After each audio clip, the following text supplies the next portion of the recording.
안녕하십니까. 송선정입니다. 저희가 저번 차시에 금속 안경테의 표면 처리 부분을 살펴보고 있었습니다. 금속 안경테 같은 경우에는 이제 대부분이 다 이제 기본 소지 메탈, 그죠? 바탕 금속 베이스 메탈을 기본으로 하고 그 위쪽에다가 이렇게 표면 처리하는 식의 형태로 만들어지거든요. 그래서 표면 처리를 할 때 금도금으로 이루어지는 경우도 있지만 이제 최근에는 금을 사용하지 않고도 금 색깔을 낼 수 있는 그 이온 도금 방식 있죠. 진공 증착 방식을 이용한 진공 챔버에서 하는 그런 방식으로 이제 금도금처럼 보이게 하는. 근데 금을 사용하지 않으니까 훨씬 더 이제 경제적이고, 게다가 어떤 물성 부분에 있어서도 뭐 내부식성이라든지 내 마모성이라든지 밀착성이라든지 이런 것들이 또 다 우수했었잖아요. 그래서 이런 방식을 최근에 많이 쓴다라고 하면서 이제 어, 여태까지 많이 쓰여 왔었었던 어떤 금도금의 가장 흔한 형태인 이 전기도금과 함께 이온도금에 대해서 소개를 드리고 같이 비교를 좀 해봤었고,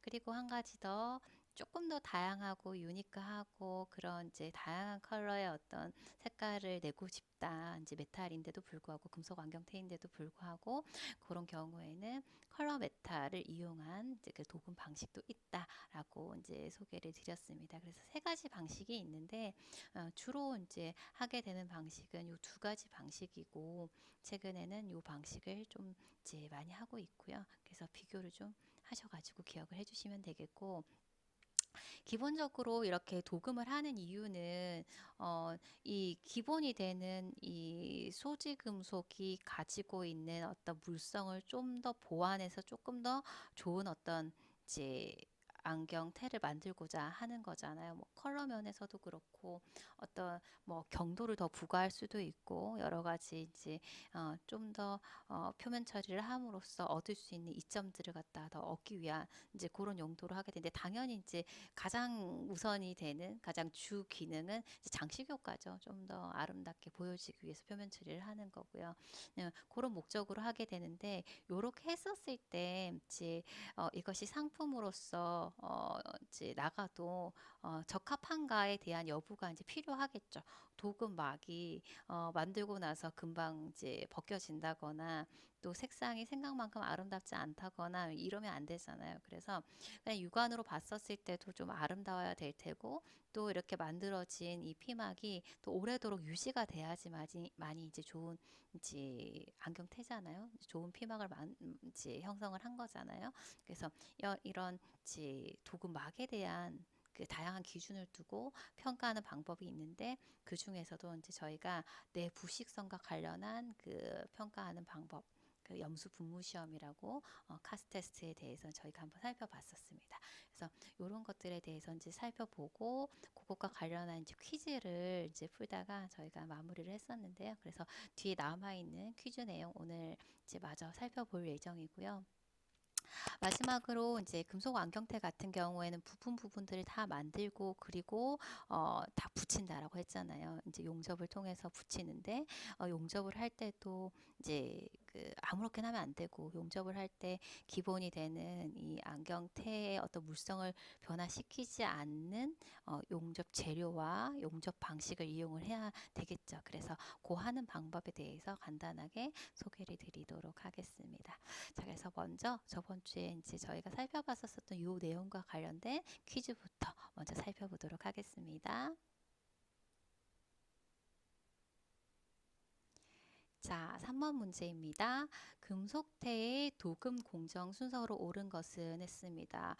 도금을 할 때 기본적으로 아름다운 피막을 만들려고 하면, 그리고 아름다운 피막뿐만이 아니라 이것이 잘 결착이 되고, 결착이 돼야지 이제 내구성이 좋은 테니까요. 잘 되려고 하면 기본적인 전처리가 필요하겠죠. 일단은 소지 금속의 표면에 어떤 이물이 없어야지 매끈한 표면이 만들어질 테고, 그리고 이 매끈한 표면이 또 오래도록 결착이 되기 위해서는 고온지 소지 금속 부분에 어떤 활성화 처리라든지 잘 붙을 수 있는 어떤 예비 도금 처리라든지 이런 것들이 필요하겠죠. 그래서 그 공정을 간단하게 저희가 살펴봤는데, 일단은 깨끗하게 만들기 위한 세척 과정이 필요하고요. 그리고 이제 표면에 이제 전체적인 어떤 밀착성을 향상시키기 위해서 이제 필요 없는 어떤 지방 부분이 남아 있다라고 하면 요것도 다 제거를 해야 되겠죠. 그래서 탈지방 처리를 한 번 더 하고, 그리고 이제 표면에 있어서 이제 산성화 시켜가지고 활성화를 시켜서 붙일 때 잘 붙을 수 있게끔 활성화하는 처리가 필요하고요. 그 다음에 이제 전기 도금을 합니다. 전기 도금도 이제 굉장히 수차례 한다고 말씀을 드렸습니다. 30에서 70 공정 보통 이런 식으로 하게 되는데, 계속 이제 세척하고 활성하고 이런 과정을 반복을 하면서 도금 피막을 갖다가 아주 여러 겹으로 이렇게 만들 수가 있겠습니다. 자, 이렇게 하고 그 다음에 건조하는 과정 이렇게 거쳐서 도금 공정이 이루어진다 했습니다. 그래서 답은 1번으로 체크를 해주시면 되겠습니다. 자, 그 다음으로 도금을 할 때 사용되는 재료들이 이제 다양하게 있는데, 그 중에서 가장 이제 많이 사용이 되는 건 당연히 합금의 형태이고요. 그거 외에도 뭐 이제 결착을 하기 위해서 또 사용이 되는 게 은이 있었었고, 이제 다양한 이제 도금 재료들을 살펴봤었거든요. 자, 근데 그 중에서도 보게 되면, 자, 금속 안경테의 도금에 많이 사용되는 재료인데, 이것의 성질이 얇게 잘 펼쳐진대요. 그래서 얇게 잘 펼쳐지기 때문에 끊어지지 않고 잘 펼쳐지다 보니까 적은 양으로도 도금 피막을 형성할 수가 있다고 합니다. 게다가 이렇게 얇은데도 불구하고 경도도 좋고 광택성, 반사가 커서 광택성도 좋다라고 하면서 이제 저희가 이제 살펴봤었던 재료 중에 백금 중에서 로듐이라는 게 있었어요. 이 로듐 같은 경우에는 백금과 같은 색깔을 지니는데 굉장히 이제 얇게 피막을 형성을 할 수 있으니까 조금만 이렇게 양을 갖다 적게 해서 이렇게 피막을 형성을 할 수 있으니까 굉장히 경제적이다. 그런 이점이 있다라고 말씀을 드렸습니다. 게다가 이제 요런 광택성이 반사가 많아서 광택성이 좋은 거는 반짝반짝 빛이 더 많이 나니까 장식적인 효과도 더 크겠죠. 그래서 이런 장점이 있는 로듐에 대해서도 살펴봤습니다. 자, 그 다음에 저희가 금장에 대해서 살펴봤었는데, 저희가 지금 금장도 살펴봤었고 금도금도 살펴봤었어요. 표면 처리하는 데 있어가지고. 근데 현재는 금장은 거의 사용하지 않는다고 했었습니다. 그러면서 금장과 금도금, 금장 GF하고 금도금 GP하고 비교를 꼭 해달라고 말씀을 드렸는데요. 여기에서는 금장 골드필드에서 GF에 대한 설명인데 옳은 것을 다 찾아봐라 라고 했습니다. 금장은 다른 말로 금피복이잖아요. 그래 피복 입히듯이 이렇게 소지금속 둘러싸는 형식으로 표면 처리를 하는 방식입니다. 그래서 금피복 이렇게 기억을 하시면은 좀 더 성질에 대해서 기억을 하시기 좋을 것 같습니다. 자, 가번. 금장은 금속 표면에, 그러니까 소지 금속의 표면에 금합금을 피복 융착시킨 것이다. 그쵸? 붙여서 만드는 거죠. 맞고요. 자, 요거 같은 경우에 크게 세 개의 층으로 이루어졌었죠. 중간에는 소지 금속이 있었었고, 그리고 맨 끝에 내가 진짜 입혀주고 싶은 금합금층이 있는데, 금장층이 있는데, 이것을 잘 붙여주기 위한 확산층이 있었습니다. 그래서 세 개의 층으로 이루어진다. 지금 보게 되면 지금 모금속층이라고 하는 것은 소지 금속층을 이야기를 하고요. 그리고 금장층은 진짜 이제 표면에 보여주고 싶은 이제 그 표면층이 되겠죠. 자, 참고로 확산층은 이 모금속층이랑 금장층을 잘 이어주는 그런 이제 역할을 한다라고 했는데, 이렇게 이어주기 위해서 여기에 사용됐었던 재료 기억나실까요? 비금속 재료 중에서 니켈하고, 그리고 귀금속 중에서 이제 은하고, 요 두 가지가 결착력을 갖다가 높여주는 재료로 이용이 되다 보니까 지금 소지 금속은 비금속이고 입혀주는 금장층은 이제 귀금속이다 보니까 두 가지를 연결해주기 위해서 니켈과 은이 이제 합금된 형태로 확산층을 만들어준다 이렇게 말씀드렸어요. 그래서 지금 만들 때 금장층이랑 확산층을 먼저 붙여주고, 그 다음에 이 모금속층, 소지금속층이 있으면 여기 사이에다가 은을 갖다 발라가지고 그 위에 싸고 열 이렇게 줘가지고 녹여가지고 붙여주는 그런 이제 방식으로 만드는 게 금장이었습니다.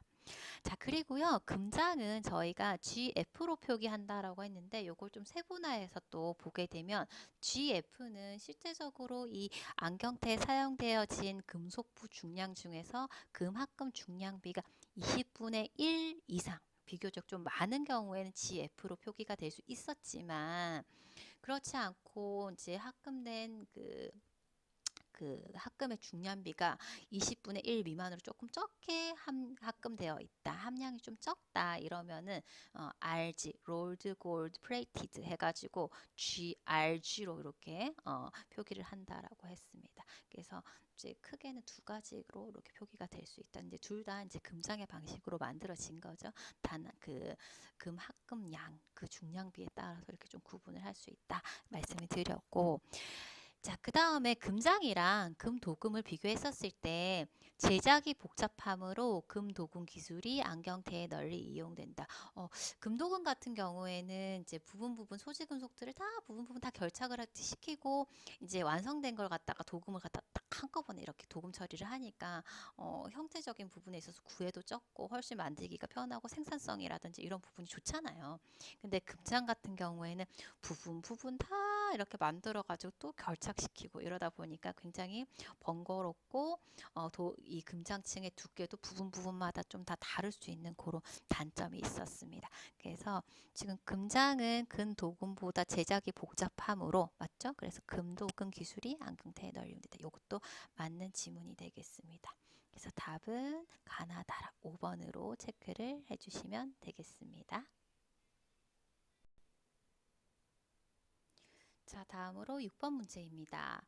금속 안경테의 도금 방법 중에서 이온 도금 저희가 도금하는 방법이 세 가지가 있었었는데 먼저 전기 도금 습식 방법하고요. 그리고 이온 도금 건식 방법하고 이 두 가지를 일단 비교를 해서 기억을 이제 하자라고 말씀을 드렸었고요. 자, 이온 도금 같은 경우에는 IP로 표기되기도 하고 이 이온 도금을 할 때 이용되는 재료로서 티탄이었기 때문에 TiIP로도 표기가 된다. 이렇게 말씀드렸습니다. 그래서 이온 도금 이제 이거는 건식 방법이다. 진공 증착 방식, 진공 챔버에서 하는 건식 방식이다.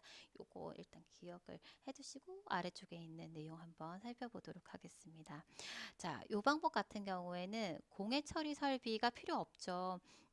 앞서 살펴봤었던 전기 분해를 이용한 습식 도금법 같은 경우에는 금속 수용액이 녹아져 있다 보니까 이제 도금하고 나서 요거 다 버려야 되기 때문에 그 중금속 공해 처리 비용이 발생하는 것과 또 이제 공해 때문에 문제가 될 수가 있다라고 했었는데 이제 그 방식이고 이온 도금 같은 경우에 굉장히 큰 장점이 무공해 공정이잖아요. 그래서 요거는 EP에 대한 설명입니다. EP에 대한 거. 자, 그리고 피막의 밀착력이 우수한 초경질 피막을 얻는 도금법이다. 굉장히 얇은데 경도도 굉장히 높다라고 말씀드렸습니다. 그래서 맞는 지문이고요. 그 다음에 금장판이나 금장선을 소지 금속에 피복시킨다. 피복시키는 거는 요거는 골드필드 GF잖아요. 그죠? 그래서 이렇게 해주셔야 되시고요. 다양한 색상의 도금이 가능하다라고 했는데 다양성을 보게 되면은 지금 이 전기 분해랑 전기 도금법이랑 이온 도금법을 비교를 하면 더 다양하고 색상 면에서 퀄리티가 좋은 거는 EP예요. 그래서 여기에서는 일단 봤었을 때 이 정확한 요 답안이 있기 때문에 요거는 이제 EP에 대한 설명으로 보셔야 되십니다. 자, 그리고 5번 도금액의 직류 전원을 인가하여 금속이온을 적출하는 것. 지금 이거는 전기와 관련하는 도금 방식이니까 EP 도금에 대한 설명이 되겠습니다. 자, 그래서 6번 같은 경우에는 2번으로 체크를 해주시면 되겠습니다. 자, 다음. 자, 7번 문제입니다. 금속태의 유관 품질 평가와 관계가 있는 것은 도금 처리를 하고 그 다음에 이제 처리된 도금의 품질 평가를 할 때 크가지 두 가지 기준으로 품질 평가를 한다라고 했습니다. 첫 번째는 이제 유관 평가가 있었었고 두 번째는 이제 물리화학적인 검사 방법이 있었는데 뭐 유관 품질 평가라고 하면 눈으로 보였을 때 아름다운가 요것과 관련한 부분이 되겠죠. 그래서 어떤 색상이라든지 그리고 광택이라든지 혹 탄데는 없는지 이런 것들 눈으로 확인하실 수가 있고, 이제 도금 두께 이런 거는 이제 물리화학적 검사 품질 평가에 포함이 되겠죠. 그래서 여기에서 답은 1번으로 체크를 해주시면 되겠습니다. 이렇게 보시면 되고요. 자, 그 다음에 이제 다양하게 이제 도금 표면 그 품질 평가는 방법이 있습니다만, 저희가 살펴봤었던 건 내부식성이랑 관련한 이제 그 평가 방법 딱 한 가지 살펴봤었거든요. 염수 분무 시험 카스 테스트 기억나시죠? 그래서 이거는 이제 이 도금막의 어떤 내부식성과 관련한 검사법이었었고요. 지금 위에 있는 베타선법이나 감마선법 같은 경우에는 둘 다 도금 두께가 어느 정도 되는지 검사하는 방법입니다. 그리고 금속 현미경법 같은 경우에는 도금 표면이 이제 어떤지에 대한 여부를 확인하기 위한 방법이고, 그리고 마지막으로 이 강구 낙하 시험 같은 경우에는 이제 강철구를 떨어뜨려서 이제 확인하는 방법이잖아요. 요거는 그 안경 렌즈의 어떤 강도가 어느 정도 되는지, 보통은 이제 유리 렌즈 같은 경우에는 문제가 되는 게 깨지는 거에 대해서 이제 깨져서 안상해를 발생시킬 수 있기 때문에 그런 이제 위험성이 있기 때문에 반드시 강화 처리를 해야 되는데, 이 강화 처리를 하고 이 처리된 렌즈가 이제 안경 렌즈로서 사용을 했었을 때 어느 정도 안전한지의 여부를 갖다가 확인하기 위한 그 방법으로서 강구 낙하 시험을 하게 됩니다. 이제 강철구를 뭐 127cm에서 렌즈 전면에다가 떨어뜨렸을 때 이 렌즈가 깨어지지 않고 이제 원래 형태를 유지하고 있는가 요거 테스트하는 거거든요. 그래서 요거 같은 경우에는 렌즈 강도 테스트인 거죠. 그죠? 이제 안경 렌즈로 사용을 했었을 때 혹 이 렌즈가 이제 깨어지면은 그 렌즈 깨어진 것에 의해서 이제 눈과 관련해서 항해를 발생시킬 수 있으니까 깨어지면 안 되니까 어느 정도까지 견딜 수 있는지 그런 것과 관련한 시험이 되겠습니다. 그래서 여기에서는 일단 4번으로 체크를 해주시면 되겠습니다. 자, 이렇게 하고요. 마지막으로 이제 금속 안경테에 있어서 납땜하는 방법에 대해서 한번 살펴보도록 하겠습니다. 납땜한다라고 하면은 이제 부분과 부분을 결착을 시키는 거죠. 그러면은 이제 제작하는 과정에서도 기본적으로 부분들을 다 결착을 시켜야 되기도 하고요. 혹 이제 금속 안경테 같은 경우에는 이제 제일 잘 떨어지는 부분이 이 패드 안 부분이 제일 잘 떨어져요. 왜냐하면은 어, 계속 이렇게 많이 썼다가 벗었다 하면서 이제 이 어떤 힘이 주어지는 부분이기도 하고, 이게 꼬불꼬불 하다 보니까 그 접촉면이 평활하지 못하다 보니 접 결착력 자체가 좀 부족할 수밖에 없겠죠. 그래서 그 부분이 사실 제일 많이 떨어지는데, 어쨌든 이렇게 붙여서 이제 완성된 완성품이 쓰다 보면 또 떨어질 수가 있기 때문에 또 그런 경우에는 수리를 하게 되면 또 붙여야 되겠죠. 그래서 금속테 같은 경우에는 이 금속테에 사용되어지는 어, 금속의 물성 중에서 중요한 부분이 용접이 잘 되는가, 그죠? 땜질이 잘 되는가 이런 부분도 어떤 그 조건 중에 하나였었거든요. 그래서 요거에 대해서 이제 한번 살펴볼 텐데요. 자, 보시게 되면은 이렇게 붙이는 것 자체를 납땜이라고 합니다. 자, 금속테는 가장 단순한 형태일지라도 이 접합점이 최소 12개, 그리고 좀 복잡하게 만들면 훨씬 더 많을 수 있겠죠. 그래서 30개소나 되는 게 있습니다. 그래서 이렇게 어쩔 수 없이 붙여야만 하기 때문에 이 금속테에 있어서의 어떤 이제 접합점이 좋고 나쁨은 이 금속테 품질 판정을 하는데 하나의 척도가 될 수 있겠죠. 그죠? 자, 그래서 이제 굉장히 중요한 부분인데, 이때 붙일 때 지금 사용하고 있는 이 기본의 이 금속테의 재질이 무엇인지에 따라서 붙일 때 사용하는 납, 이제 풀과 같은 거죠. 결착을 해주는 그 중간재, 그것이 어떤 것을 사용할지 또 달라질 수가 있겠죠. 그래서 그때는 두 개의 금속 모재를 접착시키는데, 예를 들어서 이 림이랑 브릿지를 이렇게 접착을 시킬 때는 이 모재, 림이랑 브릿지보다는 융점이 낮은 납을 사용을 해야 되겠죠. 왜냐하면은 녹는 점이 더 높은 걸 사용을 해버리게 되면 붙이는 과정에서 이 모재의 물성이 변해버릴 수 있기 때문에 이때 붙일 때 사용하는 이 납은 모재보다는 융점이 낮은 것을 반드시 사용을 해야 됩니다. 그죠? 이렇게 사용을 하는데 그래서 이제 기본이 되는 모재가 어떤 금속인지에 따라서 사용하는 납도 다 달라진다는 얘기입니다.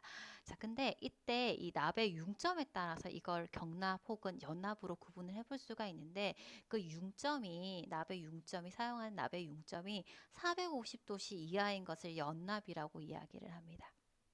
그리고 600도씨 이상인 것을 경납이라고 하는데 사실은 연납과 경납을 구분하는 기준은 450도씨 기준이에요. 그러니까는 융점 자체가 450도씨 이하면은 연납이고 450도씨보다 높은 경우엔 경납으로 구분을 하는데 실제 안경테에서 사용되는 이 납은 다 대부분이 경납이거든요. 근데 그리고 안경테에서 사용되는 경납이 다 600도씨가 넘습니다. 그래서 여기에서는 이제 600도씨 이상인 것을 경납이라고 한다. 이렇게 이제 적어 놓은 거고 딱 기준이라고 했었을 때 450도씨예요. 근데 안경테에서 사용하게 되는 납은 이제 대부분이 경납이고요. 그리고 그 경납에 있어서 600도씨 이상인 것을 사용을 하기 때문에 이렇게 적어 놓은 거니까 참고로 알아두시면 되겠습니다. 자, 그래서 고융점, 안경테에서 사용되는 고융점의 납은 이제 600도씨 이상의 융점을 가진 것을 이야기를 하는데 뭐 여기에 종류에는 금납, 은납, 황동납, 인동납 이런 것들이 있습니다. 이런 것들을 다 경납이라고 합니다. 경납. 자, 그리고 반면에 융점이 좀 낮다. 450도씨 이하인 이제 이하의 어떤 융점을 가진 납을 갖다가 연납이라고 하죠. 여기 대표적인 것이 납이랑 주석의 합금 형태가 되겠습니다. 그래서 경납과 연납을 나누는 기준은 융점에 따라서 연납, 융점에 따라서 구분이 되어지고 그리고 안경테에서 주로 사용되어지는 납은 경납이고 이때 600도씨 이상의 융점이 높은 그런 이제 납을 이용을 하게 되고요. 대부분 은납을 사용을 하는데 이 모재가 뭐 금이나 금합금의 형태로 되어져 있다라고 하면은 기본적으로 이 모재의 어떤 품이랑 거의 비슷한 납의 형태를 사용을 해야 되기 때문에 그때는 또 금납이 사용이 됩니다. 그래서 이제 가장 많이 사용하는 건 사실은 은납 이렇게 보시면 되겠습니다. 그래서 이렇게 정리를 먼저 해주시고요. 자, 그러면은 지금 여기 보시게 되면은 납땜하는 공정 순서가 있는데 납땜하는 그 순서도 뭐 기본적으로 아까 그 도금할 때의 그 순서랑 거의 이제 동일하다 보시면 됩니다. 일단은 붙이려고 하면 깨끗해야 되잖아요. 표면 자체가. 그래서 표면을 갖다가 이제 뭐 세척하고 탈지하는 과정이 있고 그다음에 매끈하게 하기 위해서 연마를 한번 해주고요. 그리고 그 표면이 잘 붙을 수 있게끔 활성화 처리를 한번 해주시고 그 다음에 수세 처리를 한 다음에 이제 붙이는 거죠. 일단 붙이기 전에 그 표면 자체가 굉장히 이제 매끈매끈해야 잘 붙을 거고 그죠? 이물이 없어야 될 테니까 그 처리를 해준다 이렇게 생각을 하시면 되겠습니다. 그래서 요거는 상식적인 내용이기 때문에 쭉 한번 읽어보시면 되겠고요. 자, 그 다음에 이제 안경테에서 사용된 대표적인 납들은 이제 대부분이 경납이라고 말씀을 드렸고 기본적으로 이 납을 사용을 할 때는 모재가 되는 금속의 어떤 품위를 확인을 하고 요거가 이제 비슷한 정도의 어떤 납을 사용을 해야 된다 보시면 되겠습니다. 그래서 금납이 사용되기도 하는데 이 금납은 안경테 자체가 어떤 합금테 형태라든지 아니 금장테라든지 이런 식으로 만들어진 경우에는 납을 사용을 할 때 이제 금납을 사용을 하시면 되겠고 당연히 같은 품이지만 이 모재보다는 융점이 또 낮은 그죠? 합금을 사용해야지 모재의 어떤 물성 변화시키지 않겠죠? 낮은 합금을 사용을 하면 되겠습니다. 자, 그렇지만 가장 많이 사용이 되는 건 이 은납이에요. 은납이 많이 사용되는 이유가 있겠죠. 은납이 결착력이라든지 이런 게 좋다라고 말씀드렸어요. 막 넓게 퍼지고 이런 이제 성질이 있기 때문에 은납이 가장 많이 사용이 되고 또 은납 같은 경우에는 제 모재 부분에 있어가지고 사용될 수 있는 범위가 굉장히 넓거든요. 그래서 이제 많이 사용되는 것은 은납이다 보시면 되겠습니다. 자, 이 은납은 모든 비금속 안경테의 땜납으로 광범위하게 이용이 됩니다. 자, 그리고 이제 은낙 같은 경우 이렇게 될 수 있는 이유가 융점 자체가 조금 낮은 거예요. 기본적으로 모재보다 낮은 융점에 이제 납을 사용을 해야 되는데 은 자체가 융점이 비교적 낮기 때문에 또 이렇게 광범위하게 사용할 수도 있고 이렇게 이제 어쨌든 열을 가해가지고 녹인 이제 납의 형태이기 때문에 열감도 가지고 있고 열감 같은 경우는 좀 낮으면 좋겠죠. 이제 너무 높은 온도면 안 좋겠죠. 근데 이제 은낙 같은 경우는 조금 융점 자체도 낮기도 하고 이렇게 붙였을 때도 실제 어떤 모재에 전혀 이제 어떤 융해라든지 침식을 발생시키지 않기 때문에 또 이제 납의 재료로 굉장히 좋다라는 얘기죠. 자, 그리고 은 자체가 인성, 늘어지고 하는 이제 그런 성질도 가지고 있고, 그리고 접합부의 어떤 충격, 진동, 붙여졌는데도 어떤 충격이 가해질 수도 있고 하는데 그런 부분에 있어서도 이런 이제 인성을 가졌기 때문에 조금 더 결착력을 좋게 해줄 수 있다. 그래서 다른 납보다도 좀 납의 어떤 기능을 좀 더 잘 할 수 있는 그런 재료다. 이렇게 보시면 되겠고요. 자, 또 어떤 모양이나 크기의 접합부에도 사용할 수 있다. 특히 뭐 예를 들어서 붙일 때 평활한 면끼리 이렇게 붙이면 너무 잘 붙어지겠지만 이제 안경테를 결착을 시킬 때 모두 다 이런 형태는 아니잖아요. 꼬불꼬불한 형태를 이렇게 붙여야 되는 경우도 있겠죠. 근데 이제 그런 걸 붙일 때도 기본적으로 은낫 자체가 이제 인성도 좋고 넓게 퍼지고 하니까 잘 이렇게 그래도 붙일 수 있는 어떤 표면을 이렇게 만들어 줄 수 있다라는 얘기가 되겠습니다. 그래서 어떤 모양이나 크기에도 비교적 좀 더 좋은 결착력을 가질 수 있겠다. 보시면 되겠고요. 자, 요거는 광범위한 물질을 납땜할 수 있는 것은 융점이 좀 낮기 때문에 좀 더 커버할 수 있는 그 범위 자체가 넓다. 이렇게 이해를 해주시면 되겠고요. 자, 참고로 이제 여러 곳을 붙여야 된다. 예를 들어 가지고 붙이는데 이 금속태가 한 가지 재질로 되어 있지 않고 여러 가지의 재질로 이렇게 만들어졌을 수도 있잖아요. 음. 그리고 또 이제 뭐 도금이라든지 합금의 형태 같은 경우에도 보면 소지 금속 따로 위에 이제 입혀지는 그 이제 막의 어떤 물성 따로 또 다르기 때문에 요렇게 되는 경우에는 그런 이제 재질의 어떤 특성들을 다 고려를 해야 될 텐데 그런 경우에는 이제 또 뭐 부분마다도 다 이제 재료가 다르다 이런 경우에는 융점을 갖다 고려를 해야 될 텐데 그때는 고융점의 납부터 먼저 사용을 하고 그 다음에 저융점 납을 사용해야 되는 순서로 단계적으로 붙여주셔야 됩니다.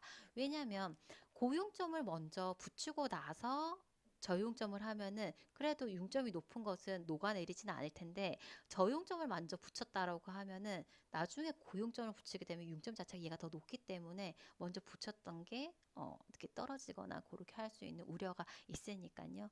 붙일 때는 이 물성들의 특성을 확인을 하고 사용해야 되는 부분에 있어서 고용점의 납을 요구하는 부분부터 먼저 붙이고 그 다음에 저용점 납을 사용을 하는 순서로 이렇게 이제 이용을 해주셔야 되겠습니다. 자, 그래서 납땜하는 공정 순서 살펴봤고 안경테에서 이제 주로 사용되는 거는 이제 대부분이 경납인데 그 중에서도 금납, 은납이 있는데 가장 광범위하게 많이 사용되는 것은 은납이었죠. 왜 은납이 많이 사용이 되는지 이런 이유들 한번 정리를 해보시면 되겠습니다. 자, 이렇게 이제 안경테에 사용되는 납의 종류도 살펴봤고요. 자, 이렇게 붙였을 때 단단하게 붙여주면 너무 좋겠죠. 이런 이제 강도와 관련해서 이 강도에 영향을 주는 요소들을 한번 살펴보시게 되면은 사용하고 있는 이 비금속성의 퍼짐성, 모재가 되는 비금속이 있는데 여기에 이제 납을 이용을 할 텐데 이게 잘 이렇게 퍼져서 전체적으로 이렇게 잘 발려지면 좋겠죠. 그죠? 그래서 잘 이렇게 퍼짐성이 좀 더 단단하게 결착이 될 테고 그리고 합금의 두께 서로 간의 어떤 접합부 간격이 작아야지 더 접착을 해서 이제 또 단단하게 결착이 될 수가 있겠죠. 이런 부분 그리고 접합하는 비금속의 강도도 영향을 줄 수가 있고 그리고 접합부의 건전성 접합부 자체가 이제 깨끗하게 이제 다른 어떤 뭐 이물이나 이런 거 없이 그죠 빈 공간 없이 있어야지 좋겠고요. 그리고 구조적인 부분, 평면과 평면이 붙으면 제일 좋겠지만 좀 안 그런 부분도 있을 테니까 그런 구조와도 관계가 있겠다 보시면 되겠습니다. 그래서 접합점의 강도에 어떤 영향을 주는 요소들 이렇게 보시면 되겠고요. 자, 다음으로 융제에 대해서 살펴보실 텐데요. 이 융제 같은 경우에는 어, 이제 납땜을 하는데 도와주는 그런 이제 기능을 하는 거예요. 이게 이 모재랑 모재를 붙일 때 이제 납이 필요하고 이제 이 납을 이용을 해서 붙일 텐데 붙일 때에도 이 모재가 좀 깨끗하게 그리고 붙이는 과정에서 이 납을 녹여야 되는데 이 녹이는 납의 어떤 융점이 또 붙이는 과정에서 융점이 너무 올라가 버리게 된 필요 이상 올라가 버리면 모재에 어떤 침식을 또 발생시킬 수도 있고 하잖아요. 그래서 뭐 융점을 좀 내려준다라든지 뭐 어쨌든 간에 이 붙이는 과정에서 발생할 수 있는 여러 가지 이제 뭐 접합력 향상을 도와준다라든지 그리고 이제 붙이는 전후에 또 지저분한 그런 이제 이물에 의해서 태의 어떤 완성도를 또 이제 떨어뜨리는 이제 그런 것들을 좀 방지하기 위해서 사용되는 어떤 재료다 이렇게 보시면 되겠습니다. 그래서 융제 플럭스의 사용 목적은 밑에 보면 여러 가지 어떤 기능들을 설명을 하고 있지만 이렇게 이제 한마디로 정리를 해보실 수 있을 것 같아요. 땜질 전후의 산화 방지. 이제 열을 가해서 땜질하다 보면 아무래도 이제 태의 어떤 지저분한 부분이 또 남을 수도 있고 태의 물성을 좀 변화시킬 수도 있고 이런 이제 우려들이 있는데 그런 것들을 좀 방지하기 위해서 사용을 한다. 또 이렇게 이제 접촉을 시킬 때 접촉을 잘 원활하게 해서 결착력을 높이는 데도 도움을 줄 수 있는 것이 이 융제다라고 보시면 되겠습니다. 자, 대표적으로 이 융제로 사용할 수 있는 재료가 붕산이나 붕사에다가 불화칼륨, 염화, 리튬 이런 것들을 섞어가지고 이제 이용을 하게 되는데 요걸 갖다가 이제 이용을 해서 그 땜질하기 전에 이제 표면을 갖다가 이런 식으로 이제 전 처리를 해주거든요. 전 처리를 해주게 되면 어떤 이제 그 기능을 얻을 수 있느냐라고 하면은 접합부 표면을 좀 깨끗하게 할 수 있고 요렇게 함으로써 이 납을 녹여가지고 이렇게 붙이는데 이것이 이제 넓게 잘 펴질 수 있게끔 하는 것에 도움이 될 수도 있고요. 그리고 하는 과정에서 산화 피막이 이제 피막이 만들어지게 되면은 좀 지저분하게 좀 검게 이렇게 이제 좀 완성도 떨어지게 이런 식으로 이제 납 처리가 그 땜납 처리가 될 수가 있는데 이런 것들도 이제 방치를 해주는 거죠. 그리고 불순물을 갖다가 좀 없애주고요. 그리고 이제 납땜하는 과정에서 납을 녹일 때 이제 녹여야 되다 보니까 일정 온도를 주게 되는데 이것이 또 필요 이상 올라가면 안 되는데 요걸 갖다 좀 떨어뜨릴 수 있게끔 납땜 온도를 저하시키게 하는 이제 그런 기능도 있고 요렇게 해야지 이제 모재가 좀 안전하겠죠. 이런 기능도 있고 그리고 접합력 향상에도 좀 도와줄 수 있다. 그러니까 이게 사실은 접합력 향상에 도와준다는 얘기 자체가 뭐 앞서서 그 표면을 좀 깨끗하게 해줬기 때문에 그리고 땜납도 좀 더 넓게 퍼져 줄 수 있었기 때문에 그리고 뭐 이런 필요 없는 부분도 다 없애줄 수 있었기 때문에 이제 가능한 거겠죠. 그래서 납땜 처리를 하는데 좀 더 완성도 있게 단단하게 결착시킬 수 있게끔 도와주는 그런 목적으로서 사용이 되는 것이 융제다 이렇게 보시면 되겠습니다. 자, 그래서 납땜 살펴보면서 납땜 할 때 사용되는 이제 재료 그리고 좀 더 좋은 결착력을 만들기 위해서 사용되는 어떤 부가적인 재료인 융제의 목적, 기능에 대해서 한번 살펴봤습니다. 자, 다음으로 9번입니다. 자, 납땜에 대한 설명으로 옳은 것은 했습니다. 저희가 납땜 살펴보면서 납땜에 사용되는 재료를 먼저 살펴봤었는데 그 재료를 납이라고 한다라고 했고요. 이 납 같은 경우에는 그 녹는 융점에 따라서 경납과 연납으로 나누어진다라고 말씀드렸습니다. 그 기준은 450도씨, 그죠? 450도씨보다 융점이 높으면 경납, 낮으면 연납 이렇게 구분을 해봤었고 실제 안경에 사용되는 납의 재료는 대부분이 경납이고 이때 사용이 되는 게 600도씨 이상이 되는 그런 경납 재료들을 사용을 했었거든요. 그래서 여기 보시게 되면 1번 지문에서 융점이 600도씨 기준이 아니고 경납, 연납 나눌 때는 정확하게 얘기하면 450도씨 기준으로 이렇게 구분이 됩니다. 그래서 이거는 아니고요. 그리고 사용할 때 이제 이 붙일 때 사용하게 되는 이 납 같은 경우엔 기본적으로 모재가 어떤 재질인지에 따라서 그 모재의 어떤 품위에 합당하는 것을 이용을 해야 된다라고 했습니다. 그래서 금장 같은 경우, 금합금 같은 경우에는 금납을 사용을 해야 될 거고요. 그거 아닌 경우, 비금속 같은 경우에 광범위하게 은납이 사용이 된다라고 했습니다. 그래서 옳은 지문은 2번이고요. 자, 혹 금제품을 이용한다 하더라도 24K 순금을 이용하진 않고 합금 형태를 이용을 합니다. 그래서 요거는 아니고요. 자, 그리고 뗀지라는 방식이 붙이는 방식이 굉장히 다양한데 그냥 아주 쉽고 원초적인 것으로 예전에 했었었던 방식은 만약에 금속태의 어떤 그 부분 용접됐던 부분이 떨어졌다 했었을 때 아주 옛날에는 정말 토치를 가지고 납을 녹여가지고 안경원에 직접 붙이셨어요. 정말 전문가죠. 그렇게 붙였는데도 깔끔하게 잘 붙여졌으니까요. 근데 지금은 그렇게 하지 않습니다. 지금은 다 전문 업체에 보내서 다 이제 이 납땜 처리를 하거든요. 하는데 했었을 때 굉장히 깔끔합니다. 근데 이제 그렇게 보내서 하게 되면 비용 굉장히 비싸죠. 근데 이때 하게 되는 방식이 지금 하는 방식은 그런 토치를 이용하는 원초적인 방법이 아니라 여러 가지 방법들이 있습니다만 대표적으로 고주파 유도 과열이라는 게 있어요. 이거는 기본적으로 이제 자기장을 이용을 해가지고 어떤지 자기장을 이용한 어떤 간접적인 열을 이용해서 표면에 어떤 그 열을 가하는 표피 가열 효과를 이용을 하는 거다 보니까 간접적인 열을 이용하다 보니 어떤 뭐 지저분하게 되는 어떤 이제 산화물이라든지 이런 것도 없고 훨씬 더 깔끔하게 결착력도 좋게 이렇게 이제 만들어질 수가 있어요. 또 이제 기본적인 안경테 모재의 어떤 물성 변화도 없고요. 그래서 지금 이용하는 방식은 이제 주로 이제 고주파 유도 방식을 이용을 하게 되는데 이때 했었을 때는 물성 변화 없습니다. 훨씬 더 퀄리티 좋게 땜질이 가능합니다. 땜질된 부분도 훨씬 더 단단하고요. 그런 방식으로 사실은 지금은 전문 업체에다 의뢰를 해서 땜 처리를 하고 있습니다.